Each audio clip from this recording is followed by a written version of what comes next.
Des engagements du programme présidentiel, l'examen du rapport provisoire qui fait le point sur le niveau de réalisation des engagements de ce programme a établi un dialogue entre l'exécutif et le bureau de suivi en vue d'ajuster le tir pour des meilleurs résultats.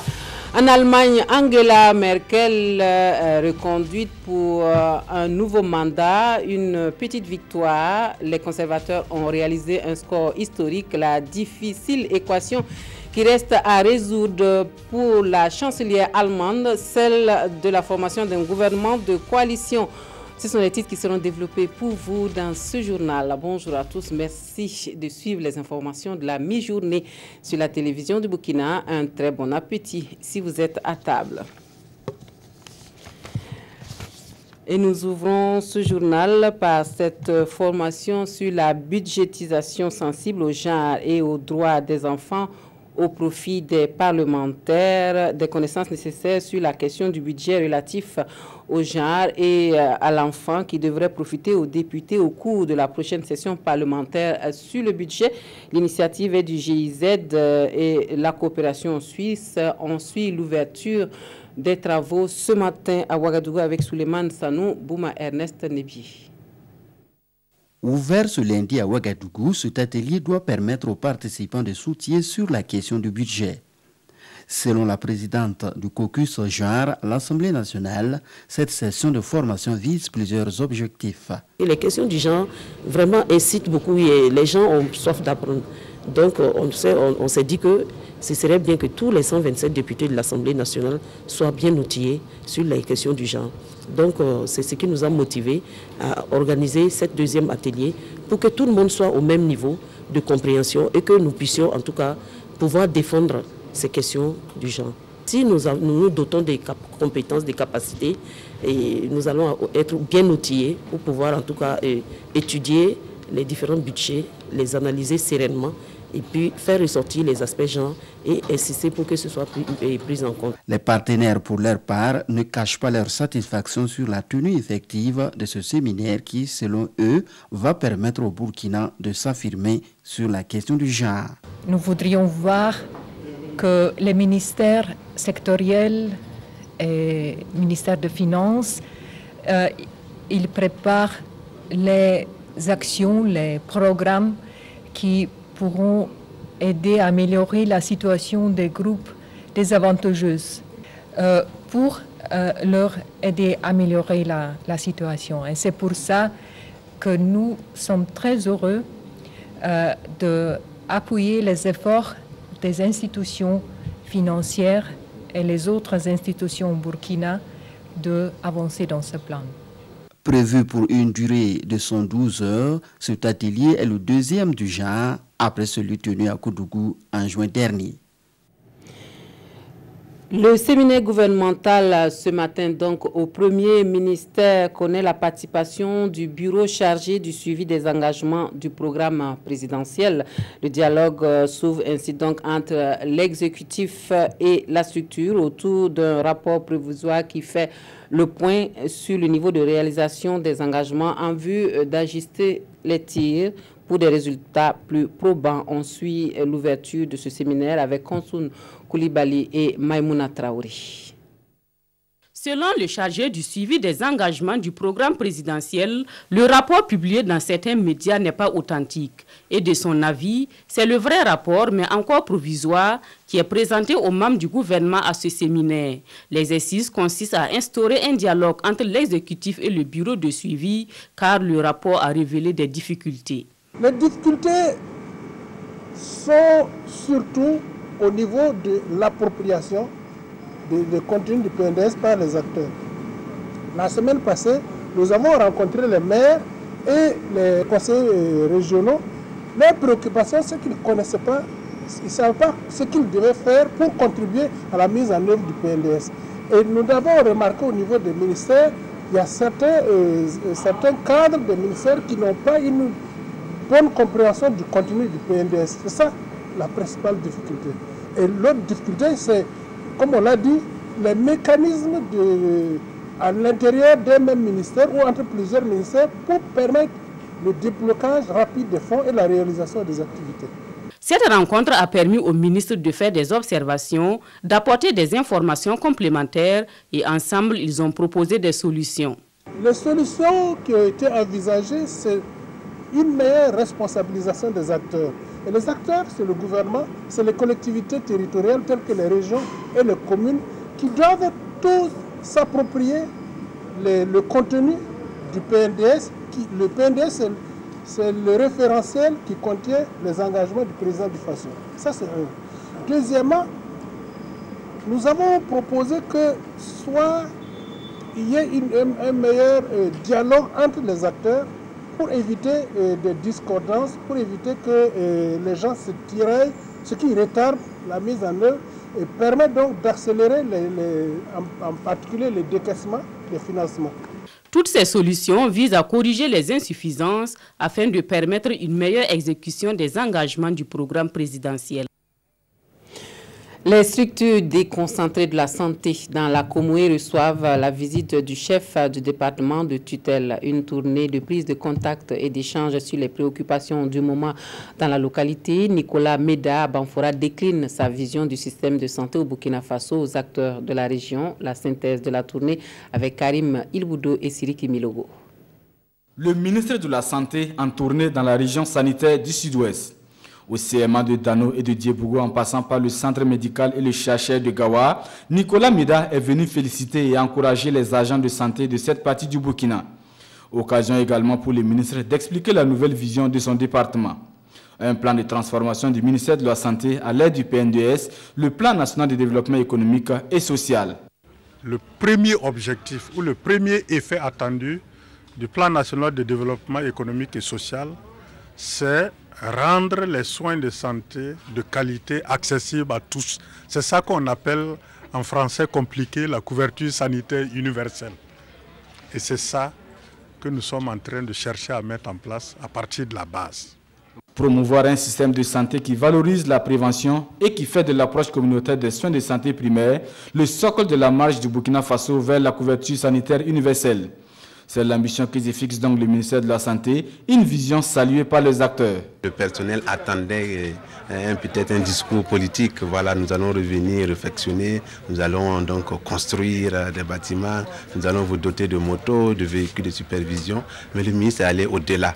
Voilà, il nous a parlé donc d'une restructuration donc, du ministère de la Santé et nous croyons que s'il arrive à réaliser ce qu'il a prévu, nous allons donc être tous satisfaits. Et pour une mise en œuvre efficace de cette nouvelle vision du département de la santé, le ministre Meda dit compter sur l'engagement des agents, mais aussi de toutes les communautés. Cette tournée dans le sud-ouest constitue la première étape d'une série de visites dans les 13 régions du Burkina. Une tournée au cours de laquelle le ministre de la Santé a rendu visite aux notabilités coutumières et religieuses. Voilà Nicolas Meda ici dans le sud-ouest pour la visite dans les cascades. On va patienter dans nos prochaines éditions. Vous aurez ce reportage. En attendant, le Burkina Faso entre bientôt dans l'ère de la télévision numérique terrestre. Soyez prêts, c'est la campagne de sensibilisation menée en ce moment même par le département de la communication. Les premiers responsables expliquent le processus de la TNT aux utilisateurs. Les populations de l'Est ont eu droit à leur séance d'explication sur l'état d'avancement et la mise en œuvre de cette technologie. L'étape de Fadangourma avec Presley Tiemtere et Mahamadi Ouedraogo. Compte à rebours de la transition vers la télévision numérique de terre TNT tire à sa fin au Burkina. C'est ce qui ressort de cette conférence publique animée par les responsables de la société burkinabé de télédiffusion qui donnent ici les détails sur l'avènement de cette technologie. C'est pour déjà porter l'information et bien sûr profiter, recueillir les questions, les interrogations que la population a par rapport à l'avènement de la TNT, quels sont les avantages et comment ils doivent s'apprêter pour cette nouvelle technologie. À terme, la TNT va permettre aux populations burkinabées de visionner gratuitement 15 chaînes, dont 10 d'envergure nationale et 5 régionales. Ils auront plus de chaînes de télévision gratuites, ils auront une meilleure qualité d'image et de son avec la diffusion TNT. Il faudrait aussi qu'il y ait des postes téléviseurs numériques pour la réception du signal. Avec ce qu'ils ont actuellement comme poste analogique, ils peuvent donc à partir de l'adaptateur qui est disponible et connecter leur poste téléviseur et continuer à recevoir les images de la TNT. C'est vrai, ils ont donné le prix du décodeur qui s'est fixé peut-être entre 6 000 et 10 000. Ça va. Mais quand on va au plus profond, il y a des ménages qui ne seront pas à mesure sur les champs d'avoir ce décodeur-là. Donc pour nous, nous pensons qu'il faut encore serrer la négociation et peut-être essayer de rabaisser un peu le prix du décodeur. La délégation a visité également les équipements du centre de diffusion de Fadangourma. Comme cette station, une vingtaine sont déjà opérationnelles au niveau national et attendent le lancement officiel pour satisfaire les téléspectateurs. Nous allons à Koudougou pour une formation des formateurs des écoles, des INEP, École nationale des enseignants du primaire. Objectif, améliorer la qualité de la formation des élèves maîtres. Des précisions avec Nong Bakouda et Oumou Sissé. 4 jours pour se familiariser avec le nouveau guide de planification du stage théorique. C'est l'exercice auquel se sont soumis ces formateurs des écoles nationales d'enseignants du primaire ENEP. Un recyclage qui va sans nul doute améliorer la formation initiale des élèves maîtres et mieux les accompagner dans l'exercice de leurs fonctions. Comme nous visons une symbiose entre le stage théorique et le stage pratique, nous avons profité de la situation pour en tout cas leur donner un certain nombre d'informations sur les 2 outils qui sont mis en œuvre à partir du stage pratique, à savoir donc le cahier du stagiaire et le guide de l'école d'application. Une session de formation organisée par le projet de renforcement des stratégies et de l'entraînement dans les centres de formation des élèves maîtres en partenariat avec l'Agence japonaise de coopération internationale. La qualité de l'éducation, il y a plusieurs façons à contribuer, mais l'une de contributions qui est très importante est l'améliorer la qualité de formateur. Comme ça, on peut donner l'éducation, bonne qualité de l'éducation pour les étudiants. Utilisation du guide de la planification annuelle pour le stage théorique, c'est le thème de cette session de formation. Un guide dont le contenu sera appliqué dès cette rentrée. Bobo Dioulasso, ville touristique, c'est peu de le dire. Voici pour vous un site qui invite au voyage et à la découverte. Le site éco-touristique et culturel de la Guingueta est incontestablement l'endroit à visiter. De passage, nous y avons fait un tour pour vous. Restez là des heures durant, à l'ombre de ces immenses bambous au bord de l'eau, pour prendre un grand bol d'air, savourer ce bien-être enivrant en entendant le riz sumbala et le poulet flambé maison. Ce sont ces moments de détente que vous réserve la Guingueta. La Guingueta, c'est sans conteste la destination à ne pas manquer quand on est de passage à Sia. C'est le rendez-vous du week-end en famille, en amoureux, entre collègues ou entre amis à Bobo Dioulasso. Le lieu vous séduira toujours par la qualité de la végétation ici et surtout par la diversité des espèces de plantes. C'est un concept voulu et rêvé ainsi par le promoteur. Un rêve de gamin qui se réalise étape par étape et contre vents et marées. J'ai beaucoup été éprouvé, sur le plan écologique surtout. C'est ça qui m'importait déjà parce qu'il y a certaines espèces que j'avais et que je ne pense pas que je pourrais trouver et qui ont subi le coup. Voilà, du coup, comment faire ce travail de restauration que j'ai fait pendant des années?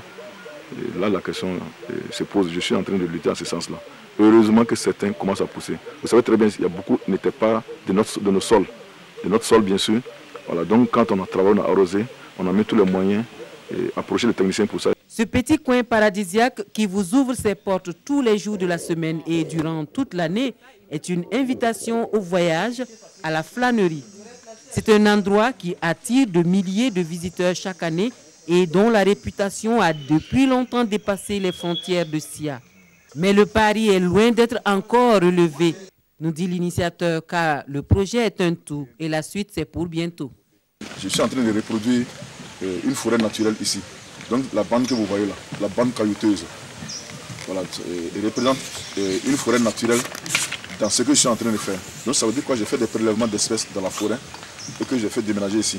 J'ai fait venir également des espèces d'ailleurs, notamment les cactus et puis les bambous, pour créer ces mariages qui puissent exister entre la forêt naturelle et puis le type de forêt qu'on peut trouver dans les pays de forêt. Situé à une dizaine de kilomètres de Bobo-Dioulasso, dans la forêt classée du Cou, un détour par cet îlot de fraîcheur et vous nous en direz des nouvelles. Hors de chez nous, Angela Merkel rempile pour un 4e mandat. La victoire qualifiée de cauchemardesque, la percée des conservateurs est très remarquable. La composition d'un gouvernement de coalition est l'autre tâche difficile qui attend la chancelière allemande, qui est appelée à composer avec d'autres forces. C'est une victoire au goût amer pour Angela Merkel. Les conservateurs de la CDU-CSU, crédités de 32% des voix, affichent un score décevant et doivent faire face à la percée historique de l'AfD, le parti d'extrême droite qui va entrer au Bundestag. La chancelière allemande, qui va entamer son 4e mandat, devrait s'engager dans d'âpres négociations pour constituer une coalition. Comparé à certains pays voisins comme la France, la Pologne ou les Pays-Bas, le score de l'AfD est heureusement plus modéré en termes de pourcentage, mais c'est un choc, même au sein de la CDU, car l'AfD pourrait mobiliser en particulier les abstentionnistes, mais aussi les électeurs de la CDU, et c'est ce à quoi nous devons réfléchir. Comment faire revenir à nous ce million d'électeurs?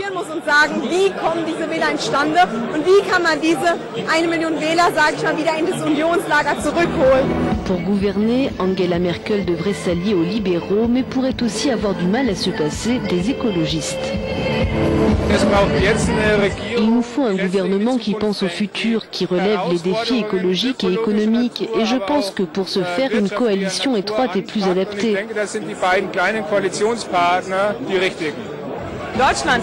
L'Allemagne a voté et la CDU-CSU dispose à nouveau d'une majorité pour gouverner, mais avec de lourdes pertes. Angela Merkel doit faire face à de longues et âpres négociations pour former un gouvernement en capacité d'agir. L'un des principaux défis des 4 années à venir sera la présence de l'AfD au Parlement. Depuis le décret migratoire de Donald Trump s'étend à 3 autres pays. La Corée du Nord, le Venezuela et le Tchad sont désormais sur la liste des pays indésirés aux États-Unis. Les États-Unis ont ajouté 3 pays à la liste de leur décret migratoire, la Corée du Nord, le Venezuela et le Tchad. Le Soudan, en revanche, a été retiré de cette liste qui comporte aussi l'Iran, la Libye, la Syrie, la Somalie et le Yémen. Et Donald Trump de se fondre d'un nouveau tweet après l'avoir annoncé. Rendre l'Amérique sûre est ma priorité numéro 1. Nous n'accepterons pas dans notre pays ce que nous ne pouvons pas bien contrôler. Le décret migratoire américain version amendée est entré en vigueur le 29 juin dernier. Dès le 18 octobre, seront interdits d'entrer sur le territoire américain tous les citoyens de Corée du Nord et du Tchad.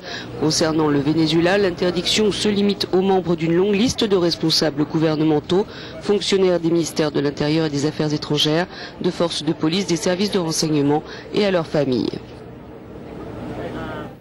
Attaque terroriste dans le Soum, y a-t-il complicité entre certains habitants et les terroristes? C'est la question que quelques journaux se posent sur l'attaque d'un commissariat ce week-end à Djibo. La revue de presse est signée Vincent Kiendrevego. Attaque terroriste dans le Soum, quelque chose ne tourne pas rond dans cette partie du pays, peut-on lire dans Sidouaya aujourd'hui. Sidouaya qui revient sur cette attaque sur un commissariat dans les environs de Djibo et le blindé de nos forces de défense et de sécurité qui a sauté sur une mine pendant ce week-end. La situation devient insoutenable, affirme le journal qui, du coup, s'interroge sur les éventuelles complicités entre population et terroristes. Comment ont-ils pu enterrer une mine sur la route à quelques encablures du camp des réfugiés sans être vus? Il y a une complicité qui complique la lutte contre les fameux hommes armés non identifiés, insiste le journal. Le Burkina Faso, au regard de ses engagements, ne peut pas renvoyer les réfugiés dans leur pays, mais il faudrait leur demander d'extirper les fautifs de leur rang. Bien sûr, il faut faire preuve de discernement, mais beaucoup de questions sur ces multiples attaques attendent toujours des réponses. Des questions, le journal Le Pays se les pose aussi. Les loups sont-ils déjà dans la bergerie? on peut comprendre la réticence des populations à coopérer au regard des expéditions punitives des terroristes, mais que des individus se rendent complices de ceux qui ont juré d'amputer le Burkina de sa partie sahélienne est impardonnable. Et le journal d'inviter l'État à se pencher sérieusement sur le silence coupable. On s'arrête ici pour les informations de la mi-journée. Merci de votre attention. Très bon après-midi à tous et à toutes.